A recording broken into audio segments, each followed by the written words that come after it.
All right, guys, quick announcement before we dive into this week's podcast. The Lost Angler Fly Shop has shut down its storefront since the recording of this podcast. There was just way too much good information in here about visiting South Alabama and Alabama in general. So I wanted to make sure you guys still got this podcast. If you want to support the Lost Angler, check out Peter's YouTube channel, and you can also go to their online store, which is still up and running, and that's the lostangler.net. There's going to be a link down below in the show notes for you guys to check it out. But yeah, I mean, it's really sad and unfortunate, and it's why I will repeatedly tell you guys to go and support your local fly shops. Anyways, enough. Let's jump into the episode. I hope you guys enjoy it. Skiff Wanderer is back. Missed you guys. Got a lot of great content coming out. Anyways, new podcast coming at you right now. If you were to try to describe the redfish in Alabama, it's like a combination of your South Carolina redfish, because you got the tidal creeks and all that. They're really special to explore and go have fun. And then a lot of the flats are a lot like you see in Louisiana. It's very similar. We've got big redfish. We've got good numbers of them.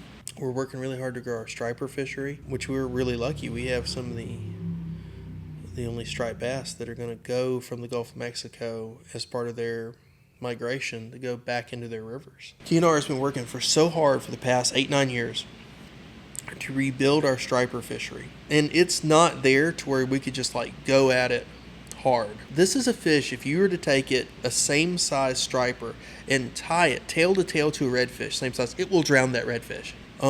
This is a fish that is going to be in the spring going up our rivers like you might fish for steelhead. If there was something that I would say this time of year for saltwater, I would really recommend fishing the surf for doing things like pompano, for doing things like speckled trout. You occasionally get redfish out there too.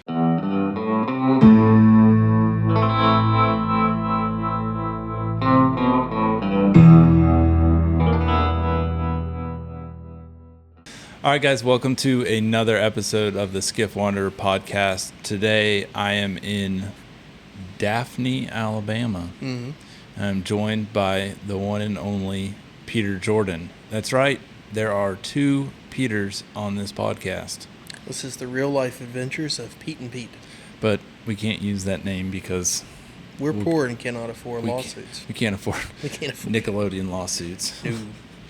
No. All right, Peter. So where'd you grow up? When did you start fishing? Sweet. I'm actually from Selma, Alabama, in central Alabama. I grew up on a cattle farm. What, man? Dude, I camped in Selma the other day. Yeah, you were in Marion, actually. Yeah, I drove right through Selma. Oh, I know exactly where you're at. You're like, I'm in Marion. You described where you're at. I was like, I've been there. I've been there, bro. All right, continue. Sorry. Yeah, dude, I've been there. My dad was the ranger in the forestry he was a senior ranger for that area in the Forestry Commission. So all the surrounding counties, my dad was in all the time, and I was his ride along. So that was pretty fun. I got to meet a bunch of really cool people and got me into the outdoors real big. But anyway, I grew up, the land that I grew up on had a cypress swamp that was a creek that had been, beavers had dammed it and turned it into a cypress swamp. It was amazing bass fishing. It was a terribly wonderful place to grow up. And it went all the way down the edge of the property, right? And then a mile from there, as crow flies, was the Alabama River. And 2 miles from there was the Cahaba River. So I'm pretty sure most of you guys watching don't have a clue. Alabama River in Alabama is self-explanatory. It's one of the bigger rivers in the state. And then the Cahaba is a amazing river that starts above Birmingham and ends south of Selma in a place called Cahaba, Alabama. So it's pretty cool. So I grew up, most of my life was definitely dominated by water. And because Daddy was the ranger in the Forestry Commission, we knew all the landowners. So all of the creeks and all the different stuff, I got to have the run of as a kid and as a young adult. And started bass fishing. Eventually went to South Alabama, which is where I met my beautiful wife. And I started their bass fishing team. That was when bass fishing teams were just becoming a thing. Had a great time doing that, but kind of got burned out on that tournament bass scene because everybody thinks they're Kevin Van Dam and Mike Iaconelli. Yeah. Right? And that was before video game fishing, so I'd really be out now. But it was about that time in 2007, I was just like, bro, I'm done. Just want to do something different. I started fly fishing, and just haven't turned back from there. And yeah, so that's that. And came down to Mobile, stayed here, met April. We started our family. BP oil spill hits. We had to move back to Selma. I start building strip cedar canoes and drift boats, and I started guiding on the Cahaba. At the time, I was also the main way we made money, waiting for a canoe to get done to sell it, was I wrote for about 3 different papers, and it was about that time I started guiding on the Cahaba, and I guided. So for me, fly fishing has always been a means of income. Yeah. It's like, why do you guide? Because I'm poor. I don't have no money, right? And after, I guess, 2013, it was in 2013. Yeah, it was in 2013. The Gulf Coast had kind of recovered from that whole situation. We moved back down to Mobile and lived here. And then in 2017, we moved across the bay, and boom. 2019, we started our own business. 2020, we started Lost Angler Fly Shop. Which we're sitting in. We're sitting in, yeah. If you look in the background, that's out of focus because cinematography. You see the fly shop. Yeah, I've got a small fly shop. We've got a partner in the business, Mike Courtney. He and I have worked together for years, and that's been wonderful. But at the same time, I mean, none of this at all would have been possible if it wasn't for my wife, who's always pushed me to go do that thing. Hey, that sounds like a bad idea. My wife's like, you can do it. Don't worry about it. I support you. And so with her encouragement and general insanity, I've always just pushed forward with that kind of stuff. And it's so far worked out pretty well. And then last year, I became the Eastern regional sales rep, by which I mean we have the entire Southeast. Our company I work for called Grand Slam, we have from Mexico to the Atlantic Ocean. I have the eastern portion of that, and we represent TFO, Winston, Bauer, Royal Wolf, Aquas Waders. We have 11 companies we represent all together. So yeah, so as a result, I get to play in North Carolina, Florida, Georgia, and I get to hang out. I went from having one fly shop, now I got about 120. Which we're going to go visit all of them. Yes. That's the big thing of what we're doing here. We're kind of introducing the Lost and Wandering series. Which we'll tell you guys a lot more about it at the end of the podcast. Yeah, you have to wait for that. So the Lost Angler, the fly shop, why'd you want to open up a fly shop? Like, what were you thinking? Like, not that question. That's a great question. What were you thinking? That's a great question. So it's 2020. We're in the middle of the pandemic. So I'm like, I think I should start a business. Solid. Great guy, right? And it came down to, again, at the time I'd already tied commercially. I'd already guided on and off. And, fly fishing was, for me, outside of being, I love doing it, has always been a means of income, a way to provide for my family. Yeah. And I'd been selling flies to shops and online, and it had done very well for me. And I decided, okay, well, what should I do next? I think I should add rods and everything else to the repertoire. Again, my wife was like, just do it. You can do this. This is a great idea. So I was like, all right, cool. So I drug my friend Mike down with me. I drug him down with me into the pits of this. He's like, yeah, this will be a good idea. I was like, you really think so? He's like, no, not really, but I'm willing. But I really want to help you guys out, so let's do this. We've never lost any money, so let me just say that we haven't lost money yet. Okay. Yeah. We're not on the get rich quick scheme. Needless to say, we're not on the Fortune 500. So we started in 2020, and then in 2021 we came to this location right here on 98, because thankfully my buddy Brent McCarron next door is a tattoo artist, which Brent does really great work, even if he has the world's shittiest canvas to work with. I'm a bitch.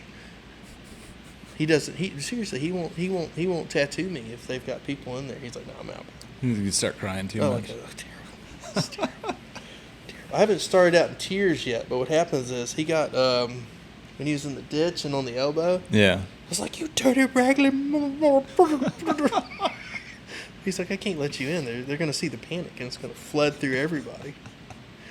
But he's actually extremely cool. He's actually tattooed. His goal is to tattoo and fly fish in all 50 states, and he has been all over God's creation. Hasn't been in Texas. Has he? Mm-mm. No, he and I were talking about that.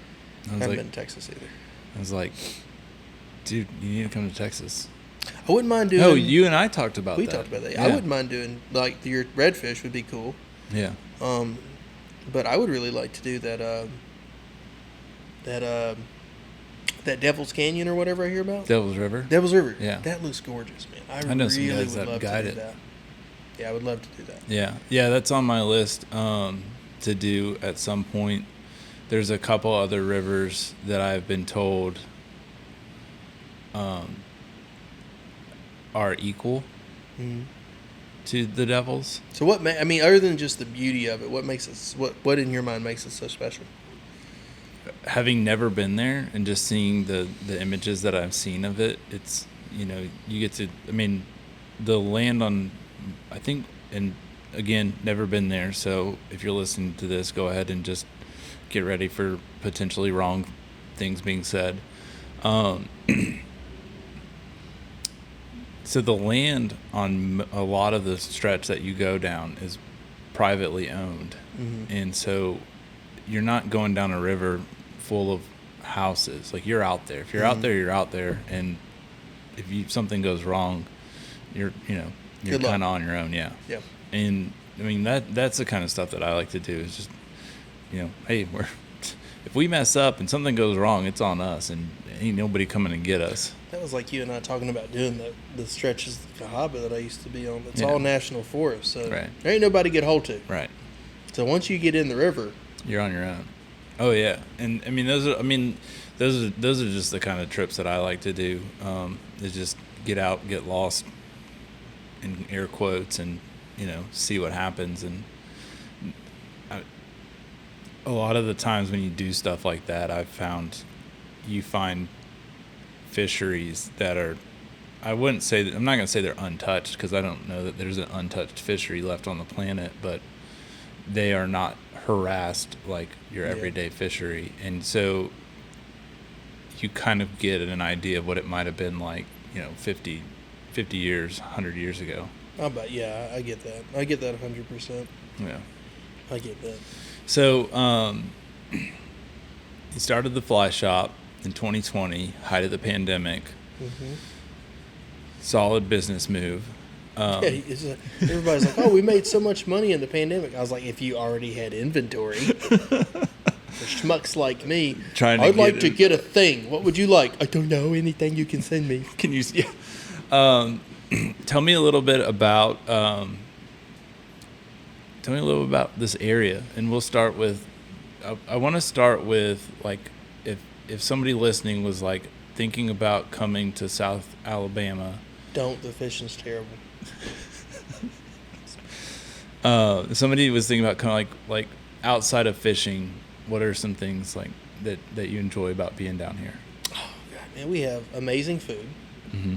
And actually, I will say this: we have wonderful people. It's a very friendly place to be at. It's very chill, very relaxed. It moves at its own vibe. Nobody has ever done anything on time down here. You can hang that up. Yeah. Nothing happens on time. So if you're the kind of person that has to start on a schedule, maybe this is your spot. It's crazy to me, though. It's funny. The first time I stopped in the shop, like, I've driven by this shop, and so just to give you guys listening, if you want an idea of where the shop is, if you're driving I-10 and you go over Mobile Bay and you get into Spanish Fort, you get off on 98, and you got about a 10-minute drive, and you're at the shop. And it's like, there's no reason not to stop. If you're going, I don't know, some place that doesn't have a fly shop and you need some last minute items and you're driving down I-10, 10-minute stop. We ate at an awesome barbecue place the first time I came here that was probably 5 minutes off the interstate. And if you stop in the shop, I'm sure Peter will tell you exactly where to grab lunch and send you on your way with whatever you need. Yeah, it's really conveniently located. That's one of the best parts about being in Daphne. I am so close to the interstate. Like April and the kids and I, we live in Daphne, and so it's really nice. Let's say we want to go tomorrow. We'll be in downtown Mobile. Yeah, it's 20 minutes from the house. Right. 20 minutes from the store. Literally, it is 20 minutes we're headed to Braided River tomorrow, so it's 20 minutes to the brewery. 20 minutes. Or let's say we want to go to Fairhope, right? Mm-hmm. To go do things, right? Which is a nice little, quaint little town, which is pretty cool. It's got all kinds of great shopping. So if you come down here on vacation with your wife and significant other and you want to do something there and fish, and Fairhope's a beautiful town to walk around in. It's very, very nice. It's a lot more pedestrian friendly than say Daphne, right? Yeah. And so it's like 15 to 20 minutes away from there, right? And you're like, well, I want to go to the beach. Cool. Which one you want to go to? They're all 1 hour away. Which one you want to go to Pensacola? It's an hour. You want to go to Fort Morgan? It's an hour. You want to go to Dauphin? It's an hour. You know? And it's like, well, what about if I want to go to Gulf Shores or Orange Beach? Well, why? Well, a lot of people love to go there for reasons I don't understand. I'm just joking. There's a lot of fun things to do for the family. But, and there's a couple wonderful places to check out, like Sam's Bait and Tackle. One of my dealers, Chris Vache, is in there. Wonderful TFO dealer. Super informative dude. If you're in the Gulf Shores, Orange Beach area, holler at him. He's at Sam's. Super nice fella. But, don't tell him I said that. And again, let's say it's the off season, okay? It's at 40 minutes. Mm-hmm. If it's right now, it's 3 days. Yeah. Right? Everybody wants to go to Orange Beach and Gulf Shores. From right here at my store, in the fall, it's 15 minutes to bull redfish. 15 minutes, and we were in the water catching bull redfish. If we want to go fish a creek, which like Pete and I had planned to do cool saltwater fishing, and springtime in Alabama said, no. So instead we're going to go wade a creek. 15 minutes to a gin clear spring-fed creek. We're going to go have a great time. Piece of cake. It's super enjoyable. And that's one of the best parts about this area. We have great food, great things to do for the family, really chill atmosphere. And I don't care if you want to do freshwater or saltwater. We can be within 20 minutes to an hour of anything that you want to fish for. We can literally, in the same day, launch at the same spot and do redfish, specks, jacks, flounder, bass, crappie, stripers, catfish, gar, every sunfish known to man. And at all points you can point and go, mullet. I mean, so it's crazy. You can do all that. And then let's say we're going to go hunting, okay? Yeah. You tell them from the south. We're not going hunting. We're going hunting. And take the Perdido Wildlife Management Area in Alabama, 9,000 acres. Mm-hmm. Let's take the Upper Delta, 12,000 acres. Let's take Splinter. We have like 20,000 acres for you to go do. You as a taxpayer in the state of Alabama, that's your land. Go have fun. It's there. Go do it. Hogs, deer, squirrel, turkey. This is really a wonderful place to be. Unless you're trying to move here, it's terrible. I'm pretty sure I saw a turkey today. I'm pretty sure you did, man. It's that season ended. I was going to go get one tonight while I was camping. So that bird's all they're going. Yeah, hunting's great. And again, the area, I joke, okay, we're a growing area, and we have so many wonderful people coming from all parts of the country to come live down here and work down here, because we got the Port of Mobile, which is a major port, major industry hub, and the area is growing like wildfire. But because we have so much water and so much public land that we can still go enjoy it without it being crowded out. Yeah. You and I have had this discussion about, let's just take red fishing, for example. Mm-hmm. I always like to make the idea that, what if you were to try to describe the redfish in Alabama, it's like a combination of your South Carolina redfish, because you got the tidal creeks and all that. They're really special to explore and go have fun. And then a lot of the flats are a lot like you see in Louisiana. It's very similar. We've got big redfish. We've got good numbers of them. Our Alabama DNR is working really hard to make sure we keep those there. Kudos to those guys. They're doing a great job. It's a really wonderful spot that hasn't gotten a ton of attention yet, which is a double-edged sword. As a business owner and a fly shop owner, I'm like, everyone should be here. As a person who lives here, I'm like, no one should come here, right? And it's really special because we can still spend. Let's say you go during the week, we can still spend a day on the marsh and never see another boat. Yeah. What let's talk about redfish a little bit. Shoot. So if I was thinking about coming down and I wanted to come fish for redfish, let's run through the whole gambit on it. So time of year, rods, reels, flies. Yeah, so best time of year is always going to be in the fall. And it's not saying that we do not have redfish here year-round. We do. They're in great numbers year-round. Redfish are resident fish. One thing that I've learned about redfish in general is redfish just act right in the fall. They do, but also, too, for us, conditions stabilize. And we have the Mobile Delta, which dumps 5 rivers down into Mobile Bay. Mobile Bay is a huge bay. And our water clears up because during the summer and the fall, the rest of Alabama is fairly dry. So our water clears up and helps them to act a little bit better. Also, too, in the early part of the fall, we have the white shrimp come in. And at that part, when the shrimp come into the bay, bro, you can hang it up. Ain't nothing eating. Because they are just rolling around fat and happy. They have all been attending a low country boil for about 2 weeks straight. They ain't studying nothing you're doing, right? Yeah. So it's great. It's wonderful. And then... and that's going to basically, as long as we've got that clearer water, it stays really good and really regulated. And that's going to kind of go until April, May, and that's when we start to get the rains in. And when the rains come in North Alabama, the Corps of Engineers and their benevolent wisdom decides to give us all the water. Nice. At one time. Perfect. Yeah. Done. You get it, right? So the bay blows out, and certain places will still be good. You can kind of look at Google. You can look at NASA's worldview, kind of see what's kind of clear, what's not clear. We got a bunch of buoy data. There's a really cool video I did called Mobile Bay Breakdown. You can see it on the Lost Angler YouTube channel, and it helps people coming down to this area start to figure out, okay, if I'm here, what do I need to look for? And so much of Mobile Bay, and when I say Mobile Bay, I mean the Mississippi Sound, Mobile Bay, and parts like heading towards Orange Beach. They're wired for sound, basically.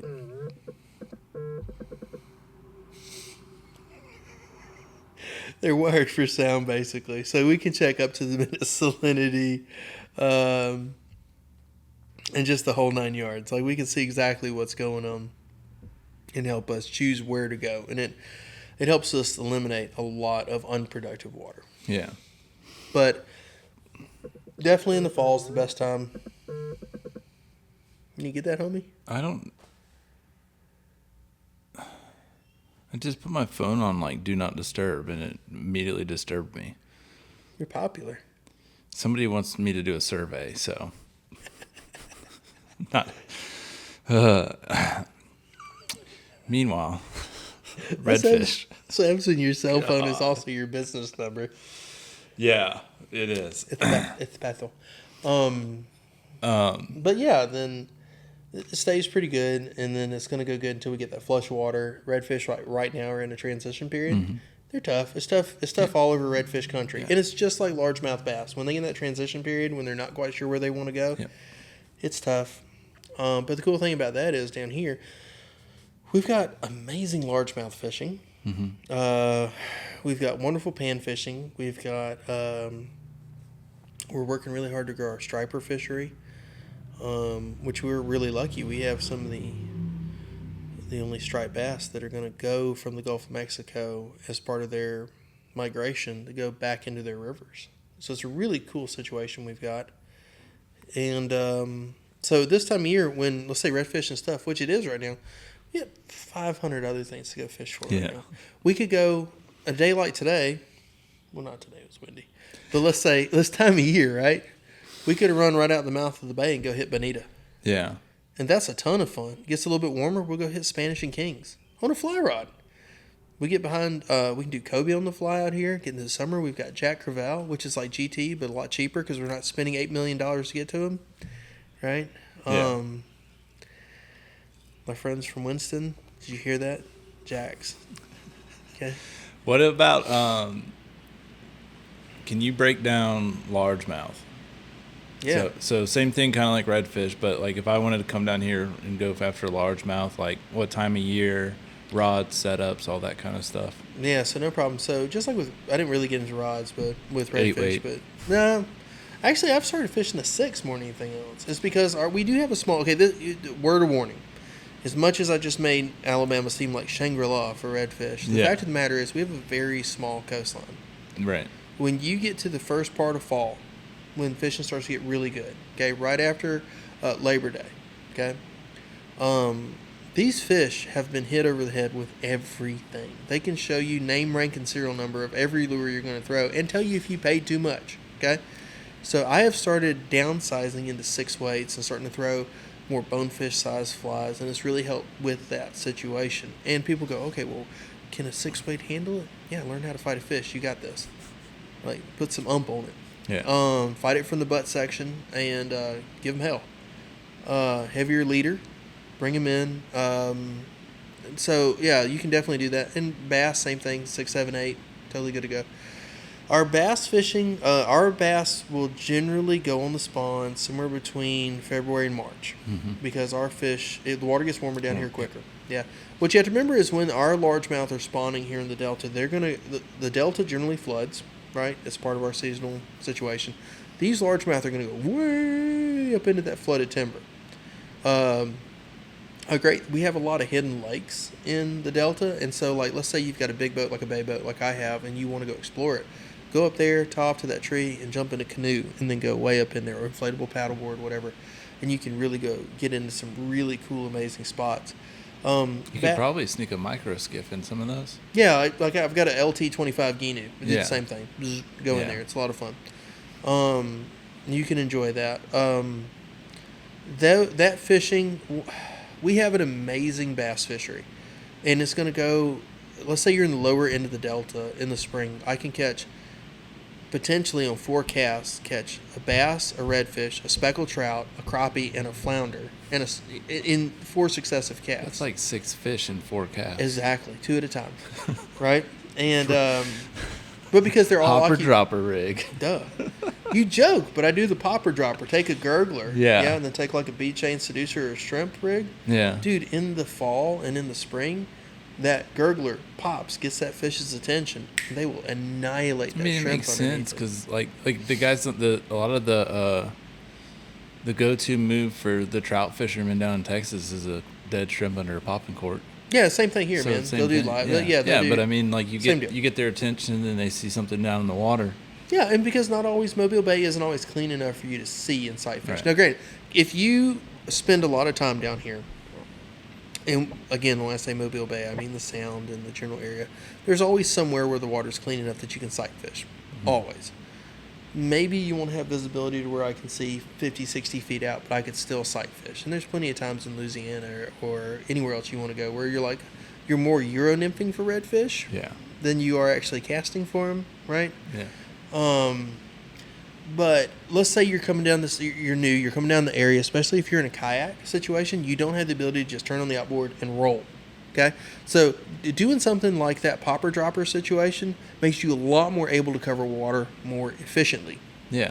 It helps you experience the area in a better way. And then we also have that mixed bag effect where, let's say we're in the Fish River or Fowl River or Dog River or wherever you want to. And a lot of these rivers are a lot more accessible than getting in just Mobile Bay itself, and they have a lot more concentration of life, so it's a little bit easier to hit those river situations. That popper dropper can make it a lot simpler to figure out what you're doing and have that success, which is so important to really enjoying what you're doing. Mm-hmm. So that's a really great way to go. But moving back to the bass, right now we're in that transition period. They've come off the bed. They're suspending in open water, and it's a pain in the butt. I sell a lot of sinking lines at my shop, Mm-hmm. and a lot of that is because we're trying to target them within a certain depth range. And that's going to play well. The slowest time of year we have for bass is the heat of summer. Yeah. So other parts of the country, they'll have where you get into the dead of winter and you're not bass fishing. Here it's the heat of summer. Our winter never really gets cold enough to where they really shut down. Maybe for a week or two, but that's it. And maybe. That's a maybe. Yeah, it depends on the winter. Yeah, and I also tell people that our bass are much more selective than in other parts of the country because we don't have an end to their growing season. They are eating year-round. So let's say you go somewhere more northerly, like I was talking to one of my dealers in North Carolina. We're like, oh, we can catch a largemouth. Yeah. They'll eat anything. I was like, yeah, bro, y'all have winter. Yeah. They come out of winter hungry. I've heard of it, right? Yeah.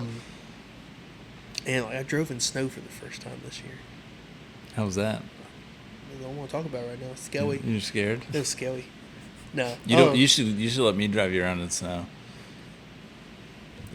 Might be better than me doing it. Luckily, I called one of our Winston Pro staffers. I was like, Bailey. We used to. He's like, you're in a Subaru. You'll be fine. Yeah, when I was in college, we used to go skiing every weekend, and it would involve doing about 60 down the interstate in a blizzard, just to get there. Nice. So, I'll take you around in snow. Maybe not. That's what I was like. You ever seen them rally racers? Yeah. Yeah, it'd be like that. I did dirt roads as a kid. Who didn't? A lot of people now, unfortunately. Oh, that's sad. But yeah, so our bass are probably a lot more selective, and also we have a very large tournament scene down here. There's a lot of tournaments, so these fish are a little bit more pressured, but there's some seriously great sized fish. I have been fortunate in the past 2 or 3 years to now Delta bass, our South Alabama bass. They don't get as big as bass in other parts of the country. So a 6-7-year-old fish is at death's door now. And I've been very fortunate the past 3 or 4 years to be able to do 5 or 6 fish over 6 pounds every year for largemouth out of this area. And I think it's just growing up in central Alabama. Bass fishing for me has always been just one of my favorite things to do. I love it. And I love the fact that it's very unexpected. You don't know when it's going to happen. You're just going to go out of nowhere. I love that. And so, and I think that's another great thing we have with fly fishing too. We have the ability to, so as a bass guy, growing up before I started doing redfish, how many times did you go fishing somewhere and say, God, I wish I had a lure that looked just like that? Right? Well, as a fly angler, you can go home and tie that lure to be just like that. And so it makes it so much more fun. Like, we got so many new materials of fly tying too that can let us imitate so many different things. Like we've got we got wonderful paddle tails that are going to let you really wake a bait. We got so many new, I've got stuff here that gives you a lip, just like a crankbait. I've got stuff in here that gives you a paddle tail. I love it, man. I am there for it. And it's just really fun. You can do that same thing with that. And what I really like about fly fishing for largemouth is I don't have to reel my lure all the way back in. I don't have to strip my fly all the way back in. Mm-hmm. Once it's out of that strike zone, just pick it up and drop it back out again. I can cover water so good. It's mean. You can cover water as a bass angler in just ways that just make your heart so happy. What's your favorite species to go after? Striper. Striper? Not even question. Yeah. I didn't even think about it. Do you want to talk about them? Not right. Yeah. So we're actually so the shop here, through the shop, I've been able to work with our fisheries biologist down here. A gentleman by the name of Lee Grove, and he is phenomenal. He has done so much great work for our striper fishery down here, and we're working so hard to bring these fish back. When we dammed Alabama's waterways, during the Great Depression and all that, we caused the largest mass extinction in modern history. And it was literally in Alabama. And that's what's crazy. Like, we don't understand this. Our diversity in our fishery is insane. And we cut off these fish, which are essentially our anadromous species. They're going to run into the river. They're our steelhead. Yeah? They're going to run from the Gulf, and they would go all the way up the Cahaba to the Coosa to the Tallapoosa, and they literally evolved for this system. For example, a difference between, and this is again, which is so cool about hanging with Lee, our fisheries biologist, is I learn every day we go out fishing. I'm like, yes, Lee, that's amazing. Please tell me more. And he's like, listen to the damaged person. I must help him. And he's like, so Gulf strain striper eggs are more dense than Atlantic strain eggs because they evolved for the rapids and shoals in our area down here in the southeast, and that is so sick. They have to tumble for 72 hours and stay oxygenated without being silted and covered over. That is so cool. They evolved for this area. Downside, we don't really have any places they can tumble like that anymore because we've dammed them up, right? And there's all kinds of different things we're working on. And that hopefully we might see some stuff, and you and I'll talk about it later, but like it's still too new to really jump into on a podcast or whatever. But there's a lot of hope that we can start to connect like the Cahaba River to the Gulf of Mexico again. So that's really cool. And then, but Alabama TNR has been working so hard for the past 8-9 years to rebuild our striper fishery. And it's not there to where we could just like go at it hard. Like if you catch one, please let it go. Yeah. Like please let it go. That fish is so vitally important. And it's so very special. Now the cool thing about a striped bass is they're extremely selective. They're very beady-eyed and terrible, and they are huge, and they can get to really big sizes. I sent you we showed some pictures today. They can get massive. Yeah. Most of our fish that we're going to catch in this area think New England. Yeah, there's not actually. So a lot of people assume that a Gulf strain striper is going to be smaller. Yeah. Than Atlantic strain. That's not true. The inland record for striped bass was caught in Alabama. It was off the Black Warrior in the Sipsey area. That thing is a toad. It is huge. Gentleman caught it on live bait, which I'm cool with that. You know what I mean? This is wow. That thing is massive, right? Most of the fish we're going to catch in this area are going to be about the 3 to 4 year old range, and that's a 7 to 8 pound fish on average, right? Yeah. And this is a fish. If you were to take it a same size striper and tie it tail to tail to a redfish, same size, it will drown that redfish. Yeah, yeah. It will drown it dead as a nit. Now, here's the thing. These fish are so sparse in our river that in our rivers, because we're working really hard to recover them, but this is something we're really having to stock. We don't have that naturally reproducing setup. And if it wasn't for the Department of Resources working on this, we would have lost the species. This is a fish that is going to be in the spring going up our rivers like you might fish for steelhead. Yeah. And then during the winter, they're going to go out into the Gulf and go do their thing. And so you have that just continuation of that species. So you have this species that is what's also makes stripers so cool is they're not just a Mobile Bay fish. They're not just a Gulf of Mexico fish. They're not just a river fish. They tell a story of the entire tapestry of our fishery in lower Alabama, because they spend different in the same year. They'll be in different substrates the entire time. So let's say you can fish one of the small rivers and creeks like we're going to head to tomorrow, and in the spring when they're going up and they're trying to spawn, it's not far enough up for them to successfully reproduce. Suddenly you just got a smack and a whack from a 35-40 inch fish, and you're out there. Well, I wish, and it's literally they're eating gizzard shad and stuff like this. So you'll have a fly about that big, and suddenly you're out there with your 5 weight, just praying. But you ain't turning it, bro. It ain't happening. It's not happening. So when I was talking to the guys at the Fish Hawk, and I was trying to get a better feel for like some of the biggest fish that I've hung into down here, I didn't get them out of their structure. I didn't turn them. Before they just broke me off. And I was like, so what are you guys doing different? Because the hooch up there has some great fish. Those are Gulf strain fish too, by the way. Yeah. Yeah. Dude, really? they're using, yeah. I'm trying to map the rivers in my head. Because it doesn't connect to the Atlantic. Right. Yeah. Yeah, I'm trying to. Yep. Yeah. So that's how far Gulf strain fish would go. So that's really cool. Which makes sense. Yeah. Okay. Sorry. Go ahead. No, you're good. You're good. But they're using 9 weights. Yeah. And like 20-pound test. And Yeah. it's like, you're coming with me. Get to the chopper.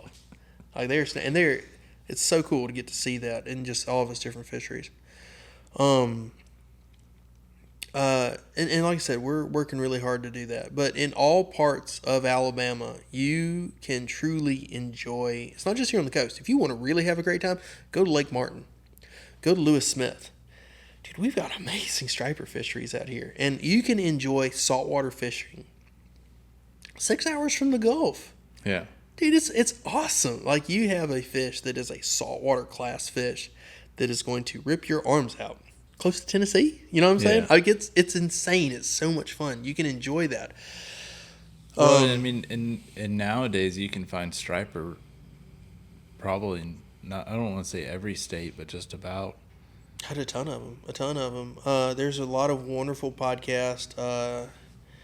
Henry Cowan out of Atlanta, Georgia area. He did a super cool. I sent you. I sent you listened link to that. it. It was I good. did my homework. There you go. Right on. Yeah. So what he's talking about is there's a Orvis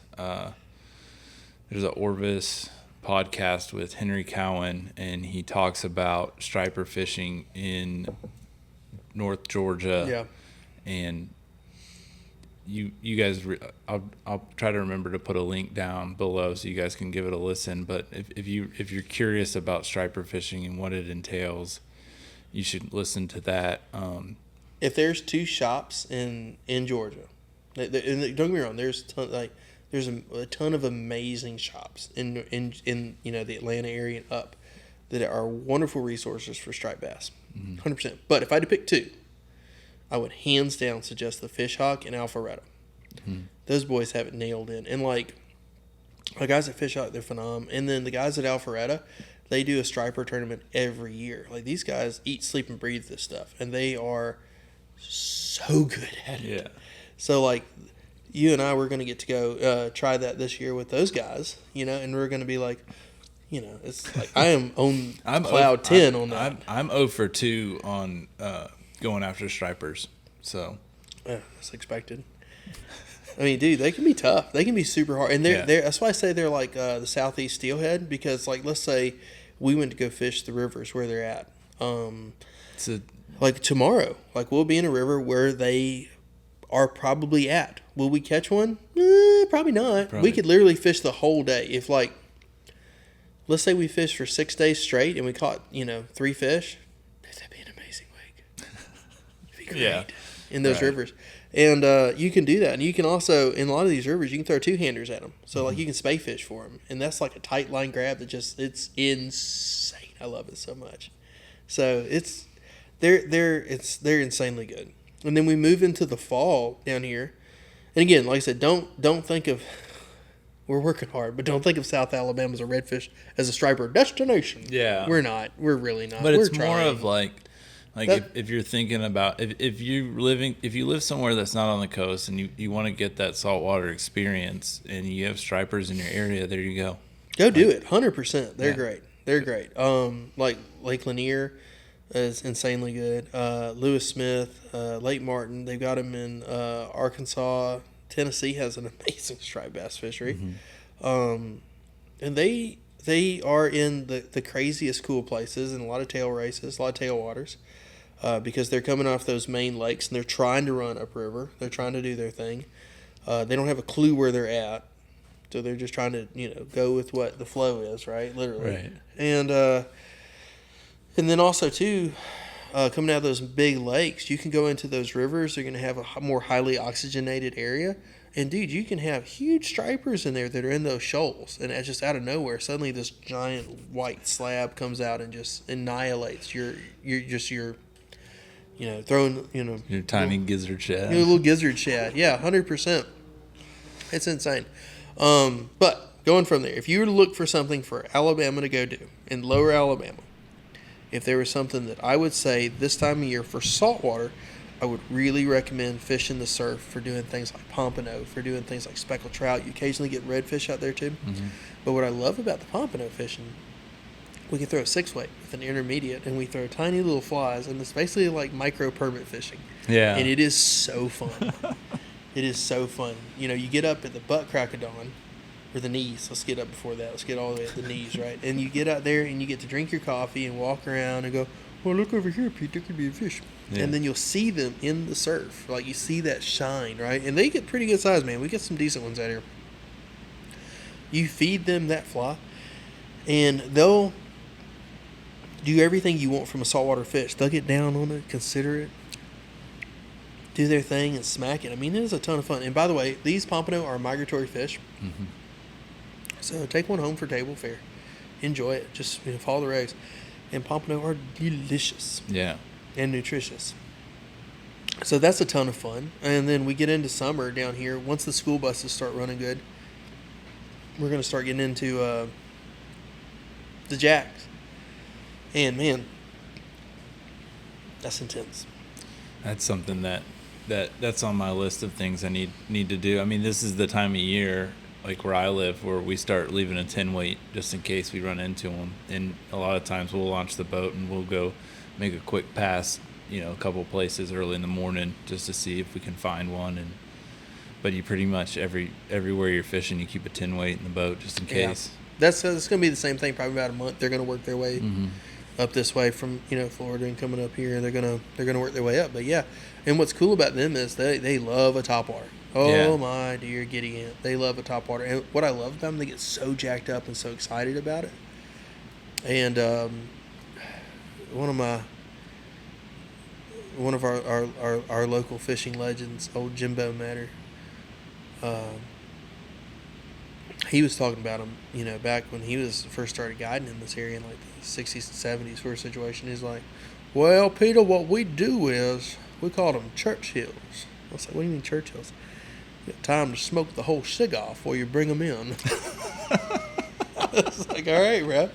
And so, no, I mean, literally, it was, and that's the way these fish are. It's so much fun. Like, and you're in it to win it. And after like 2 or 3 fish, you're like, yep, I've done this. Yeah. I've done it. I've had all I want. Yeah. And the cool thing about it is, like, you can be fishing the same place that you might fish for speckled trout on, like, the jetties or whatever, and suddenly a huge school of jacks blows up. And it looks like somebody took and threw dynamite in the water as far as the eye can see. And it is so much fun. And they are mean, and they are terrible, and they are stupid. It is everything I want in a game fish. The only downside I have for jacks is it's way too damn hot that time of year for me. And that's also the beauty of jacks is because I'm fat. That's the problem. No. Let me finish. The beauty of jacks is I mean, at least in Texas, is normally they are up towards the top layer of the water column early in the day, and once they've been run over by any kind of boat traffic, they push down. So the beauty of them is that it's an early morning fish, and if you don't get on them or you get on them or whatever, you're done by 10, 11 o'clock. Yeah, that's reasonable. And you're also done down here about the same time because it's just too damn hot. It's too hot. I mean, that's how, summertime in Texas, 10, 11 o'clock, I'm headed to the boat ramp because, I mean, it's funny, I fished this summer in Texas, and you'll find fish after 11, but even the fish are like, dude, what am I doing on this flat? It's too hot. Yeah, we see that happen. And I kind of, once our bay gets kind of over mid-80s, I'm out. I'm out on redfish. I'm just not going to mess with them the rest of the year. Yeah, they'll eat, and redfish are happy in 90-degree water, but, why stress them? You know what I'm saying? Just leave them alone. There's other stuff to go mess with. And then that time of year, too, man, night fishing is insanely fun. Like, go enjoy that. It's also, the water's not crowded. Go enjoy it. You can catch 75, 80 speckled trout. Just ripping lips all night. Oh, it's great, man. I love doing that. That's when like the 7-year-old me comes back out. Oh yeah. Like, I need to try it one day with a lighter. I've only ever had a chance to do it once, and we were using 8 weights. Well, you got a new 6-weight now. And now I got a 6-weight. And I've got a TFO 4-weight. I'd have to bring both of those and try to, because I mean. So we have some really big specs. I would not suggest doing that with a 4-weight. We're going to have the ones that we were messing with that night. Like, 4-weight might be pushing it. So let's say we did Dolphin Island during the summer. most of those fish are going to be somewhere between 15 and 24 inches, somewhere in that ballpark. And you're going to have some, you're going to have a shot at a dirty 30 almost every night. And now you may not get that fish to hand, fish may not give you the smack and whack you're looking for, but I like throwing that 6-weight, throwing that lighter fly. You'll pick up more fish. Yeah. But I still don't go below like a 12-pound leader. Yeah. Bite tippet Still or got whatever. teeth. Well, it's not that. It's just literally you have to get them out from underneath that dock. Right. Right. And I think too. Also, I'm sure this is true in Texas as well. I think everywhere where it gets hot in the southeast, I think there's a lot of these fish, especially in Mobile Bay, where we have the shipping channels that get so deep because of what we're doing for industry. Mm-hmm. There's a lot of these big girls that are programmed to never see the light of day during summer. Like they're only going to feed at night, and then they're going to go down and digest during the day in the cooler depths, and they're going to come out and feed again. And there's a reason they're that old and that big.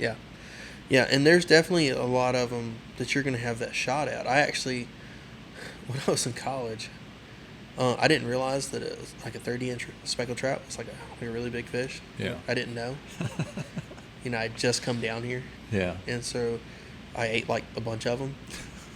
Because I was like, oh, this is a nice one, And right? now you're canceled. and now I'm canceled, right? So also, too, guys, give me a break. I was in college. I was hungry and poor. Yeah. And so, yeah, I was, but it was insane. I mean, we talk about yeah, definitely BP was really rough on the environment. But the big thing about it is actually was really good for our fishery because it basically shut down the Gulf of Mexico for a year.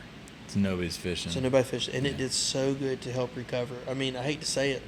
I don't want to have a BP sort of like environmental situation. Yeah. Gosh, I wish we could almost go back to having a year off, give the fish a year off.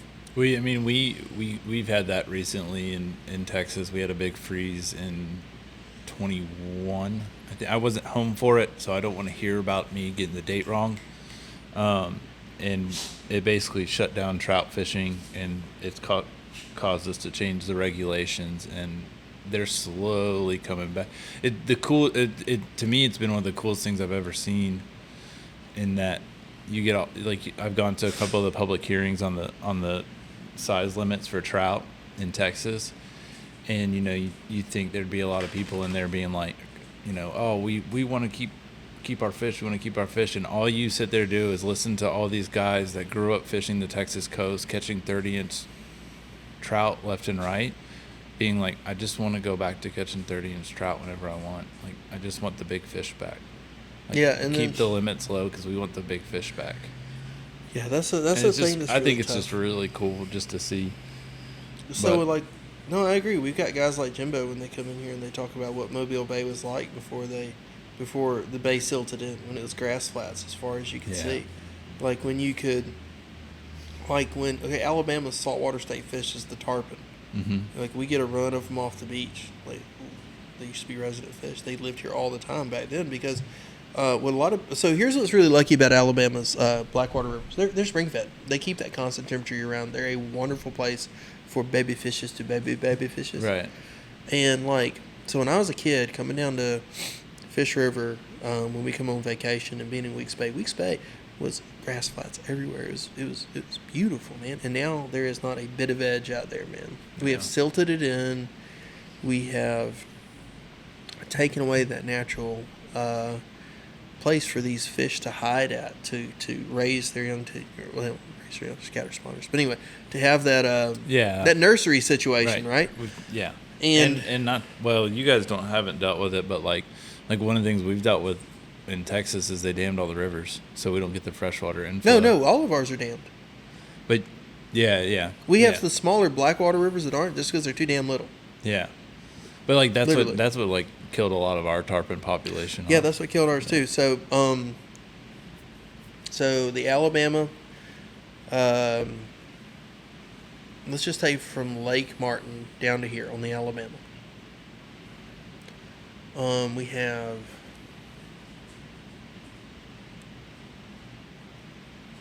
He's thinking, for those of you that are listening. we have 6 dams. And now he's doing maths. Yeah, that took a little while. 6 is a big number, bro.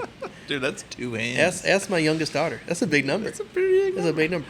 And then like you take the Tom Bigby. Mm-hmm. We have the Black Warrior and the Tom Bigby and all that. When that comes down, those rivers are damned to pieces. Yeah. And Yep. And when the Corps of Engineers and all of their benevolent wisdom decides that they should just make sure, let's not flood these beautiful lake homes, right? Because that's very important. Well, guess what? You guys down here, I'm flushing the toilet. State of Alabama's thunder flush coming down the way, man. Like, we'll be fishing the Delta, okay? Yeah. And that river is going to come up and stay up 4 to 6 feet up. And it'll stay like that for months. So we used to have amazing hog hunting in the Delta. Great deer hunting, great hog hunting. And we had a really wet winter. And instead of since we've dammed everything up, the water doesn't have a chance to flow naturally, percolate out into the environment. It's been channelized. It's a ditch for all of this barge traffic. Well, guess what? There's no barges. No, the 10-ton, okay? The Tensaw and Tom Bigby, the Tensaw and Tom Bigby River system has a lot of barge traffic. Right. I get that. They need it. We don't have hardly any, period. Like, we don't have any barge traffic that goes up towards Montgomery or any of that. It's just not a thing anymore. We don't have the industry for it. There's nothing up there going on. But they channelize those rivers. So the Alabama River, as you go up there, is a ditch. Yeah. So it doesn't have a chance to let the water kind of naturally get out into there and do what it's supposed to do. So they just flush the toilet on it. And growing up in Selma, I worked at a little catfish place. It was literally on the side of the river, okay? And the river would jump. I would say it easily would jump 15 to 20 feet every spring when they would just let the dams loose. And so what happened is you have all of that water running through there. So I want you to imagine that's coming. Mm-hmm. And it goes dam by dam by dam by dam by dam, blowing out into the Mobile Delta. So by the time that river, then let's add that, not only the Alabama system, which is the Coosa and Tallapoosa, so it turns into the Alabama. Now we've got the entire Black Warrior Tom Bigby system dumping into here too, right? So like in that map over there, you guys can't see it. Alabama is a riddle of rivers and creeks and streams. Right. And all that just gets dumped in down here. And we've silted out Mobile Bay to the point that you just can't grow grass. So imagine you took a tarp and you sprayed it over your lawn and you left it there for 3 months of the year and pulled it back, right? And you let it get clear again, right? And then you did it every year. Guess what? Eventually we ain't growing no more grass. Right. I don't care how much Scott's fertilizer you put down. It's all over. It ain't coming back. It's not coming back. So until we get to that, to get to that point of like, hey, I give a damn, it's not going to change. Yeah. So after I just got done talking about just how Mobile Bay is so different than what it was, I do want to stress something. It is still an amazing fishery despite all that, and I think that also goes back to just the amazing resilience of nature in of itself. We don't have quite the species diversity we did, and I'm sure fish stocks are not what they used to be, not by a long shot. But that being said, we still have a very healthy redfish population, extremely healthy speckled trout, extremely healthy flounder population. But a lot of that is because Alabama DNR has worked so hard to keep it that way. Yeah. And that's also too, like, having better regulations, anglers being more aware that, hey, maybe we shouldn't eat everything that we throw in there, Maybe it'd be really cool if we put this one back. Yeah. He'll tell his buddies to come play with us later. So that's a big part of it too. It is still a ridiculous fishery. And also too, if you look at just the amount of, when you look at how much biomass the Delta is providing, it's insane. We have, it is a huge Delta. You and I could fish the Delta. I really fish it hard, right? Every day. And I don't know that we'd see every bit of it before we croaked. Yeah. It's massive and it's amazing and it's so cool. Now, could you drive around and kind of see it? I'm sure you could, but if you were to really want to experience it and fish it, it would take a lifetime. And that's what's amazing, is because the Delta is such a factory, giving us so many amazing things. And knowing that and knowing how special it is, that's why like my store works so hard to partner with groups like Mobile Baykeeper, because we know how special it is. Mm-hmm. And I think it's the responsibility of every angler that enjoys these resources to take care of it. It's ours to lose. It's not what it used to be, but it's still an amazing resource, and it's ours to lose. And I think that's what's so important, is we had to realize that. Yeah, no, my thing has always been that I want to sit down with my, hopefully kids, but probably grandkids one day, and just look at them and say, you don't know how good you have it. You skipped kids? That's going to be tough, bro. Anyways. All right, so kids got jokes. So one of the things that Peter and I are working on, is coming to you live and direct over the next, years. We haven't really picked an end date, so whenever it ends, it ends. We're putting together a little bit of a series to present to you guys, and what we're going to do is we're going to go visit with some fly shops throughout the Southeast. And guides as well. And basically what we're hoping to bring to you guys listening is a rundown of the areas that those fly shops are operating in. So basically, if you listen to the beginning of actually this whole podcast so far, and you've been like, you've enjoyed the information, you've learned a bunch, like definitely make sure you guys stick along. We're going to be fishing tomorrow in the morning, and we're not going, due to the weather, we're not going after the atypical species that you would expect on this channel, even though there's been a lot of trout lately. And so you guys are probably like, Pete, go catch a redfish again. So we're going to go do something a little bit different. And that's one of the things that we're going to try throughout this series to point out, is not just the main species in certain areas of the Southeast, but some of the other species that you can target throughout the year. And one, for you guys that like to travel and do DIY stuff, give you guys a good starting point for those areas and some other things you can look into. And then two, if you live in those areas, maybe give you guys a couple species that you haven't thought about fishing for, maybe a couple techniques that you haven't tried out before. The thing lit up, freaked me out. So we're gonna podcast with fly shop owners. We're going to talk about the areas that those guys are in. We're gonna go fishing with them. We're gonna film it. We're gonna have that ability to be not only with fly shop owners, but TFO and Winston pro staffers all over the Southeast. Yeah. And so our goal is for Pete and I to take a step back and let these fisheries and let these people really show what they know and what makes these places so amazing. So we're going to see tomorrow how well you actually know this place. Not well. We're not going to catch any fish. Don't come here. There's no fish. I already told everybody that. Yeah, so and that's, we want to, Pete and I were talking about it, through the fly shops we have, and through the pro staffers we have the ability to let you guys take in so much information and get to experience that adventure with us and learn the different techniques with us. And not just that, but we get to let these subject matter experts in their fisheries teach. Yeah. And what's so important is we want them to show off their knowledge, their expertise, what they're doing, what makes their fishery special, how they've adapted to that situation, what's going on for them. And I think that's a really, really cool situation where you can not only enjoy the adventure of it, but you come out a better angler. Yeah, exactly. So yeah, if you guys aren't already, do all the things, hit the likes and subscribes and the 5-star ratings and all that. I do have one more question for you.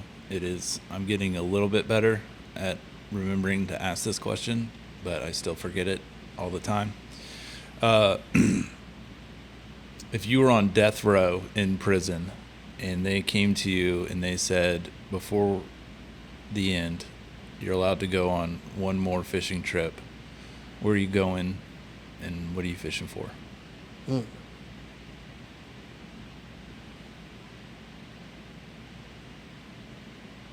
It can be anywhere. It can be anything.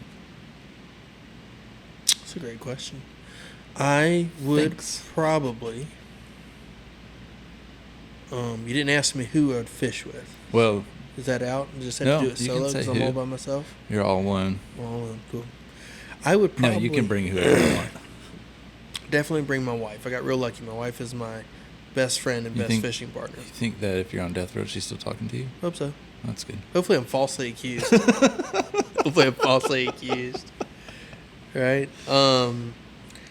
But that being said, if you could just pick one last place, like let's just take the whole prison situation out of it. Let's say so I got one last place to fish. Yeah. Because of reasons. Yeah. I would like to fish those central Alabama creeks that you and I have talked about that are just so special. And that was such a big part of my fabric of who I am growing up. And they're quiet, they're untouched. And they're literally like I might be the only person that fishes them for the entire year. Like that kind of place. And just that. Those places gave me so much in my life. Mm-hmm. And that's the kind of places that I try to give to my kids. Yeah. And that's realizing what those kinds of places, what this area down here has done, what our fisheries have done, is what motivates me to have the fly shop, to share with you guys what's going on. It's what's motivated me to work so hard with all the different groups that we're going to get to hang out with. Because it's an extremely special thing, and we want to take care of it. And that's it, man. Like those little places, those quiet little creeks, those little places that are just intimate. Yeah. No, it's always on my list. There's some of the bass ponds that I grew up fishing that now to go fish them it would be trespassing. But I'd want to go fish them one more time. Pond hopping. Yeah. If you're under the age of 18, just remember that you can plead ignorance. Probably shouldn't say that on a podcast. Don't let your kids listen to this podcast anyways. Well, if you're under the age of 18, the easiest thing in the world is to go politely knock on the landowner's door. And odds are they'll let you go fishing. That works too. And then politely say, "Hello, my name is Inigo Montoya." All right. If guys want to check out The Lost Angler, how?